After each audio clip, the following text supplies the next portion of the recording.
Good afternoon. I'm Aubrey Miller, and I'm a physician, occupational medicine physician, and toxicologist with the U.S. Environmental Protection Service, and also a U.S. Public Health Service officer. I work for the Environmental Protection Agency in Region 8 in Denver, Colorado, and I am so pleased to be here today and have an opportunity to get outside my government box and be here with individuals who have been working on asbestos-related disease and issues from not only the United States but around the world. And it's such a nice opportunity for me to interact with others and to see the efforts that we do, with related to the Libby site and what we're trying to do in other places around the United States, are not just our own little world, that people actually see it and we can interact about it, and it has meaning. And as part of a larger fabric and texture with respect to asbestos-related disease research and prevention efforts here and elsewhere. And again, thanks to ADAO for the recognition and the opportunities to be here. One thing that I'll start off with, and I think this is good to follow with Dr. Black's presentation, is the impact. Obviously, the impact that's drawn me into it is on Libby, Montana. And Brad and I both shared a friend there, a man named Mick Mills, who died of asbestos-related disease. And he gave me this marble at a meeting, probably about a few years before he passed away. And he handed me this marble, it was the rest of the group, and he said, "Keep your eye on the ball." I don't know what it kind of meant. And I was like, my marble wasn't the prettiest. It was kind of the scraggliest, I think, scraggliest of the group. And I was looking at everybody else's marble. I really want that pretty one, but I got this one, and it does serve to remind me of the difficulties and what we are trying to do, and to try to keep our eye on the ball about what it is about understanding asbestos exposure, asbestos disease, and to put an end to this scourge that has been going on for centuries. It was first described by Pliny the Elder in 50 AD of asbestos-causing disease. So we're talking centuries of recognition, and the inability of us to translate that into meaningful public health action is really somewhat abysmal, and we've heard a lot of stories about that. But we're going to talk a little bit about, from the workplace, we're going to talk more about the environmental impacts of asbestos. And certainly, my training in occupational health, asbestos is a worker disease. And the assertion is, in the community at large, is, only workplace occupational exposures result in disease. Let's see. That works. Well, in fact, that's not true, and most of us know that. But what kind of disease do we tend to see? In the workplace, we certainly see all of these conditions that we've talked about: mesothelioma, lung cancer, other cancers. We talked about GI and perhaps renal disease. Interstitial fibrosis or asbestosis and pleural fibrosis certainly are well documented in the occupational community. But in the environmental situations, and we'll talk about environmental sources of exposure, certainly mesothelioma is well documented. It's harder to understand lung cancer in the context of the non-occupational situation where you don't have good data and it's confounded by smoking. Other cancers would be also hard to ferret out, but we certainly see pleural fibrosis, and there is some case reports and some studies which have also shown interstitial fibrosis as well in individuals. And one case in particular, and the previous recipient of the Hope Award, a friend of mine, Gayla Benefield, mother died of interstitial fibrosis, asbestosis. She would never work there. She was a woman who washed the clothes of her husband who worked at the mine. So that she had enough exposure just from that clothing, or enough toxicity from those particular fibers that got in her lung to cause her to die of asbestosis. Very, very uncommon reported condition to die from in a non-worker, let alone certainly pleural fibrosis is well documented. We're going to talk a little bit about domestic exposures, and that's been covered today. Industrial pollution in mining areas, disturbance of naturally occurring asbestos and contaminated soils, and asbestos-containing materials. Asbestos has been used, and this is a gentleman, I think, in Greece. They were whitewashing buildings with tremolite asbestos. This is a picture. I don't think Brad had this one in his. We do shear photos as well, so if you see common photos, you know, it's part of the photo mill. But this is a picture of the dry mill up on Libby, Montana, exuding smoke and asbestos from the stacks. Domestic exposure. Certainly we see numerous cases of mesothelioma reported in spouses and children as well. And you know, there's a long list of that. The fibrotic disease has also been documented. There's not a lot of studies about household contacts. They went back and did studies and went back and did, you know, radiographs of individuals, but there's several, and some important ones, and one that I think that you mentioned before, Mr. Lynch, was the issue of Patterson, which was Mount Sinai study here, which found that the household contacts of amosite insulation workers in Patterson, New Jersey, about 35% of them had abnormalities on their X-ray. And the length of employment of a number of the workers, for 10% of them was less than a month, or 40% of them were less than a year. There was even reports of X-ray. There's even X-ray abnormalities, about 9%, in an individual who was either born or moved into that household after the worker stopped working, which would say that residual contamination and the aerosolization of that residual contamination is resulting in levels of exposure that can cause pleural disease.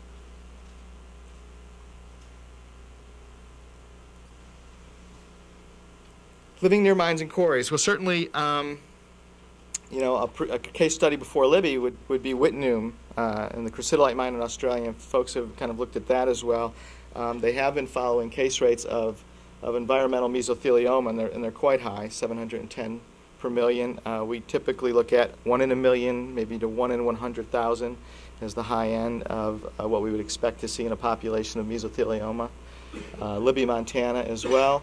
In addition to the mesothelioma cases that Dr. Black talked about, we're seeing high rates of pleural disease in the population. Libby, in 2000, 2001, we did a medical screening of almost all adults in the community, about 80%, over 7,000 people. About 20% of that population has pleural disease. And even X-ray abnormalities were high for even people that couldn't report any exposures. They didn't play in the ball fields. They didn't garden with it. They didn't have vermiculite insulation in their attic. We couldn't identify major pathways of exposure, but certainly we still saw elevated. As you start adding those pathways of exposure back into this equation, I played in the ball fields, or I gardened with it, or whatever. You start seeing these rates, you know, start to climb steadily with those reported pathways. Other studies as well have documented this around the world. Living near processing facilities as well. So we're not talking a mine and quarry, we're talking about processing facilities. Casale Monferrato, Italy showed people living around asbestos cement factory had high rates of mesothelioma. The Johns Manville site in New Jersey had 25 times higher rate of mesothelioma compared to other New Jersey population. There was a study done in Italy, Spain, and Switzerland that found elevated rates of disease living near these processing facilities as well. We don't know the exposures, but we certainly see elevated rates of disease. Here's Libby Vermiculite Process Facility with Brad. I showed this picture a few minutes ago. One of these individuals played in these piles for about 5-6 years of his life. He died at age 48 of lung cancer. His wife said, well, he never smoked. He wasn't involved in any particular jobs or professional experiences where he had high rates of exposure to particularly anything. So why did he die of lung cancer? So she got an autopsy of his lungs. And he played in these piles. They lived across the street. He played in those piles for about 5-6 years, as I mentioned. And his lung autopsy, pathology, showed that he had asbestosis.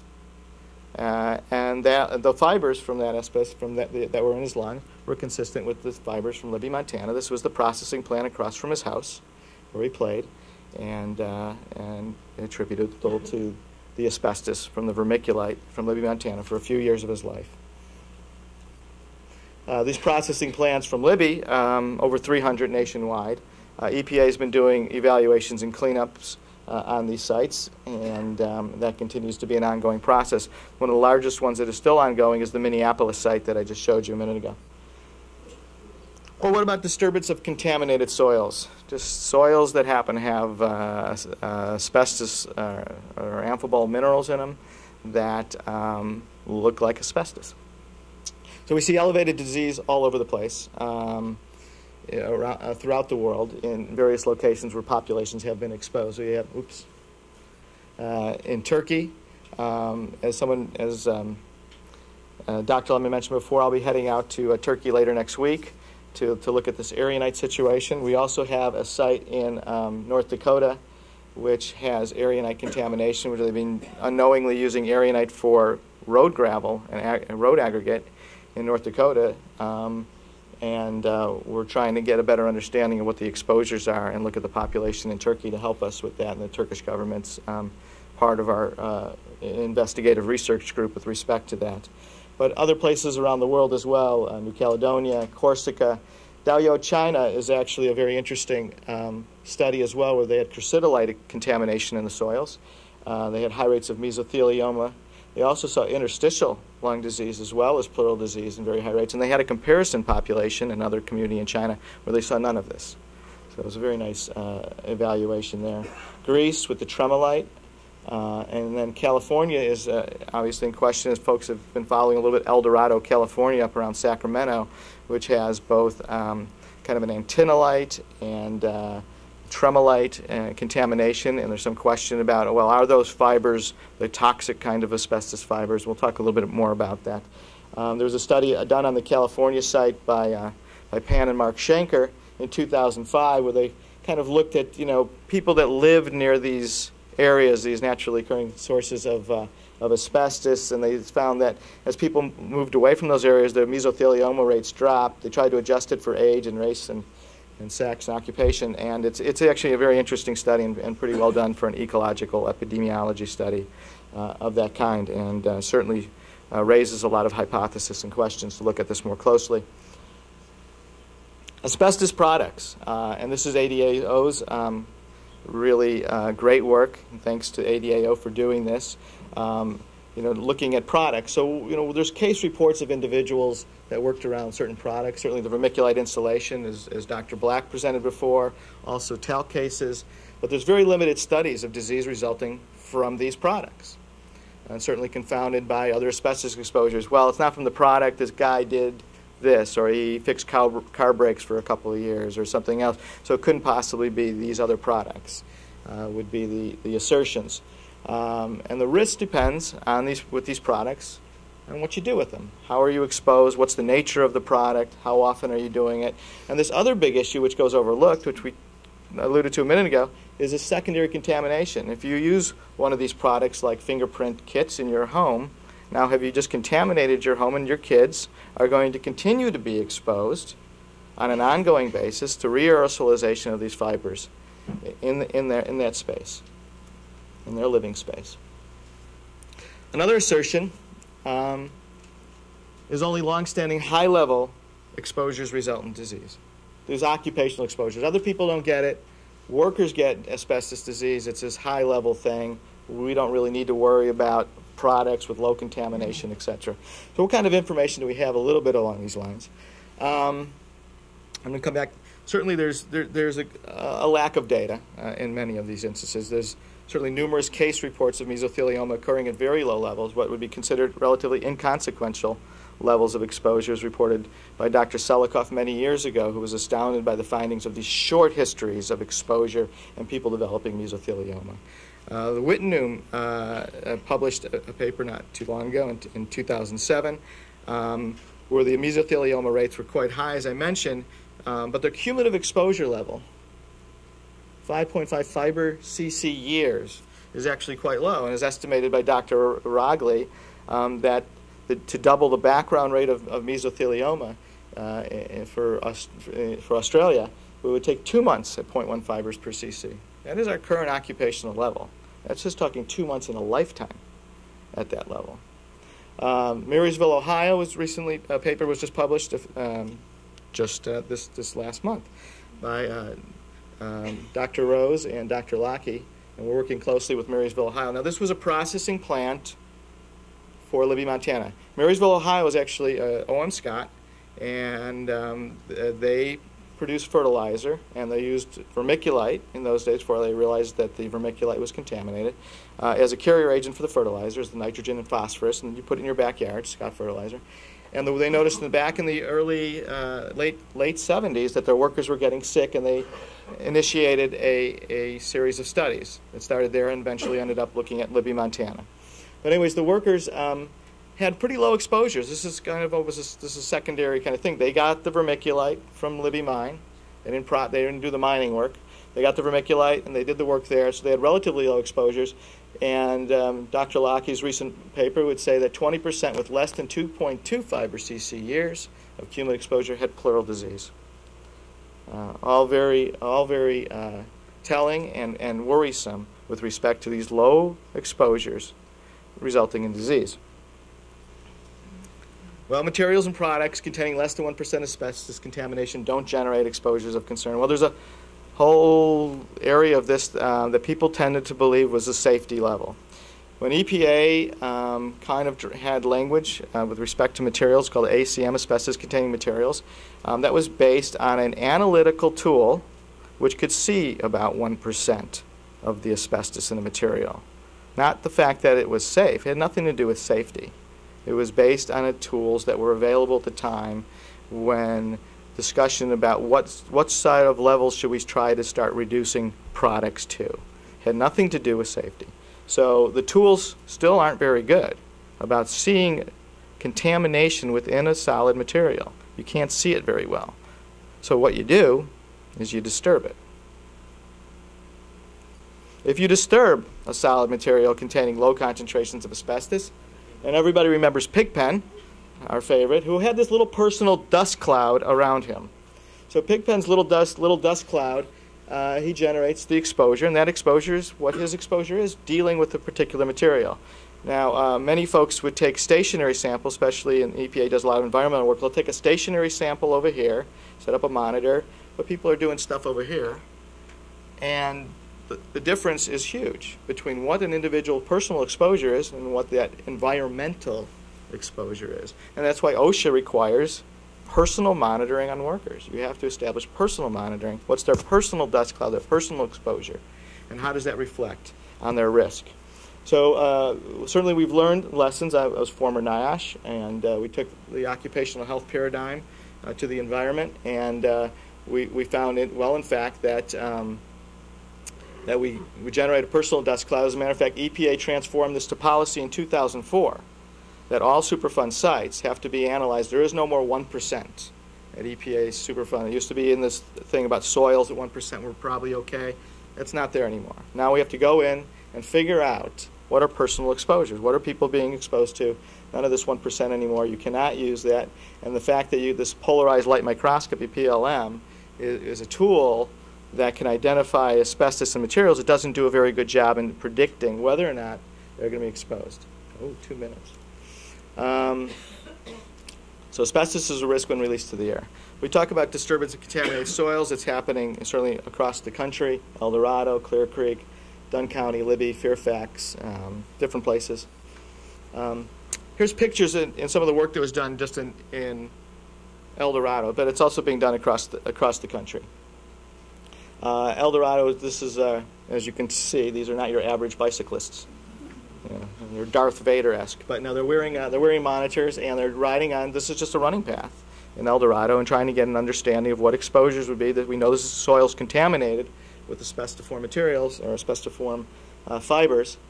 And here's playing baseball. I think I showed a couple of these pictures last year as well. People are always entertained by this one particularly, the hopscotch in protective gear. But what do we see? Well, we see, we see exposure. I mean, here's their ambient air reference concentrations, 2 orders of magnitude personal exposures. Again, the PEL is 0.1. It's the OSHA allowable, but look at these kinds of exposures. So we clearly see exposures with disturbance of certain materials. Product testing. EPA did a report. I'm down to 30 seconds, so I'm going to go over a little bit. Thank you, Paul. We had that planned out. It was pretty nice. And I have a short video, so I'm going to have to sneak that in a second. Product evaluation. EPA did a number of product evaluations. This report was published in 1982. They looked at various products, and the airborne exposures varied with products and activities. Again, the exposures frequently exceed the 0.1, and exposures typically range an order of magnitude below or an order of magnitude above the PEL. So let's we'll talk about vermiculite attic insulation for just a moment. Very important one. Let's cut to showing you something. So let me just show you this video.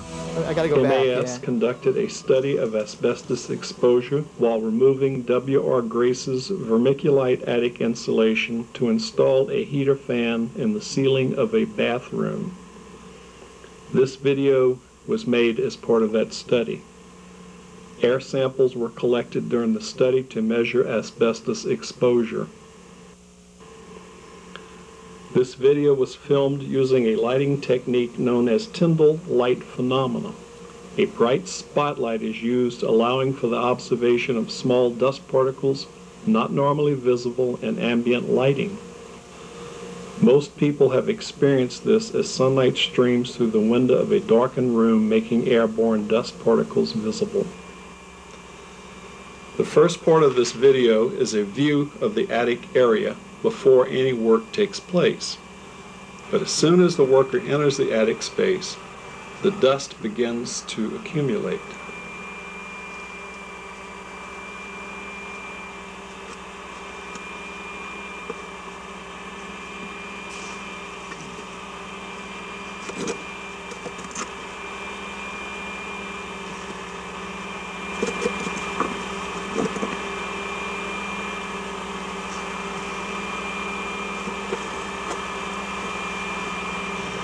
When the worker begins to scoop up the vermiculite insulation, tremendous amounts of dust from the insulation become airborne.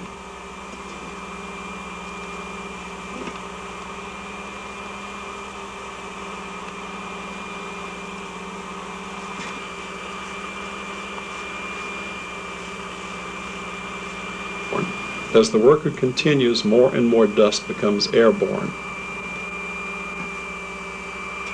Finally, when the bulk of the vermiculite is moved from the area where the heater fan is to be installed, the area is swept clean of dust using a hand broom. That showed 7 to 12 fibers per cc. I mean, way over any particular guidance is currently available. We just did independent testing of a house where an individual self-identified to the EPA with mesothelioma. He filled an attic in his home with insulation with his father when he was age 17 for 3 days, him and his sister. He has mesothelioma. We went back to that home. They still own it. And we went up in the attic, and lo and behold, same thing, essentially. Not quite as high as fiber concentration, certainly within an order of magnitude, but you know, it's consistent. Just talk briefly. The issue is not even so much the 1% now. So folks begin to understand that 1% does generate less than 1%, and we can go down to non-detect. We've done that with insulation, and it was non-detectable by polarized light microscopy. Somebody mentioned earlier the EPA's studies at a house. Non-detectable concentrations by polarized light microscopy still generated fiber concentrations which exceeded 1 fiber per cc, exceeded the STEL. Amazingly high concentrations. But to talk a little bit just about the other issue, which is what do we count as asbestos? And why is this important? And why do we need to understand this for all of our work? And it's really a critical element. So optical microscopy is somewhere in this range. It's about 200 times magnification. It sees something like this. Well, you get down to a TEM, transmission electron microscope, certainly 10,000 times. You see a lot more. Most of our regs are built on an optical microscopy, which saw something like this. What it did is they would count fibers that could be seen by an optical microscope, which were greater than 5 microns in length, larger than 0.25 microns in width, and with a 3-to-1 aspect ratio. That's what's counted. That's what's used in the regulations. So we can see at the TEM, you can see that all of these structures, but we only count a small proportion of those structures that are out there that we can easily see. And that's what the regs and risk models are all built upon, and that's what the studies were done with. In Libby, about 50% of the fibers are not counted. They're either too short or too thin. And that would be fine if, in fact, those fibers that are too short and too thin and not to be counted for our regulatory schemes didn't have any toxicity. But the science would indicate that both short and thin fibers have physiologic and adverse health effects associated with them. There's another area of discussion which is going on that a number of folks assert that of these PCM fibers that you used to be able to see with the optical microscope, well, there's kinds in there that shouldn't be counted. They call them the non-asbestiform, and it's based on, it's very subjective. I'll show you some pictures, and it's a debate on whether or not these have any health effects or not. And a lot of this controversy has obviously moneyed interest with respect to it and potential bias in the science. And a lot of the data is quite poor to underpin this contention that a number of these fibers of which we now say fit this description of their X size and X width. We're not counting short ones, we're not counting thin ones, but there are PCM ones that have been used for all the studies. We shouldn't be counting a large proportion of them. And this shows up a lot now as we start talking about contaminated materials. Low contamination materials, the argument is, well, there's fibers in there, but these fibers are not the asbestiform kind. These are different kind of fibers, we're not going to count them. So, and depending on who you talk to, they're on one side or the other, typically respective. So these are the fibers that they would typically count. They're asbestiform. These are commercial properties that are not typically measurable. So some of these properties about whether it's asbestiform has to do with tensile strength and heat resistance and its curvature, etc. And they would say, well, this one's fibrous, but it's not really like that, so we don't count that. And we don't count this, and well, this one's a little thick, maybe I shouldn't count that. So there's all this kind of subjectivity that gets rolled into this by folks that are asserting that we only count certain fibers that now look like this, even though we never did it with any of the studies of which our health information is based upon. And in the environment, and amphibole exposures frequently displays a range of morphologic dimensions and habits. So let me just explain this as habits, the kind of the morphology of the fiber in its native state, what it kind of looks like, not exactly its length and width. The habit has to do with what it essentially looks like or how it was created. And this is Libby. So Libby comes in all shapes and sizes, just like we see in the environment and a lot of the amphibole contaminations around the country. So Libby ranges from this, which would be called very asbestiform looking, very fibrous, the stuff that we want to make a product of, to something like this, which is kind of linear parts that we still call linear fibers that we still would count, but it doesn't look like that. And clearly they don't look the same, but we don't have the toxicology to exclude certain fibers from this counting scheme because it was never based upon this before. And if we are going to exclude fibers, we better have a good reason to do so. So this is Phil Cook, as a researcher in Duluth. This is the taconite, and they looked at fibers in taconite and did animal studies with them, and these fibers would clearly not be asbestiform. And these, Phil's picture here showing it's one of these fibers, and found very high rates of mesothelioma in the studies. And we are seeing elevated rates of mesothelioma in the taconite workers today, and this would have been predicted by Phil's work with the taconite years ago.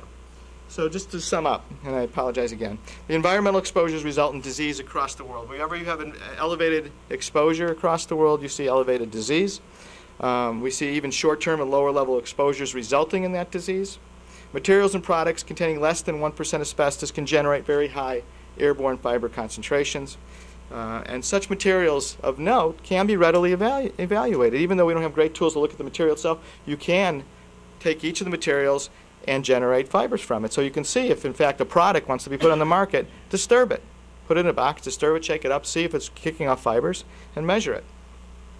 Short and thin fibers are certainly not counted by, Short and thin fibers are not counted by our current methods, but they appear to have health effects. And fibers and products or materials which meet our counting rules, at least currently, and they should be better, improved counting rules, should not be subjectively excluded from our counting. And this issue now about what to do with products that are contaminated can certainly be evaluated. We can measure fibers in the air, and if a product has these fibers and folks say, well, they have these kind of fibers in them that shouldn't be counted. It's not the asbestos that we really believe. They can go do tox studies. Pretty simple. And prove that your product that you want to put out there in commerce doesn't have toxicity associated with it. And with that, again, I apologize I'm over. Paul, you can beat me. I owe you a beer. And thank you very much for...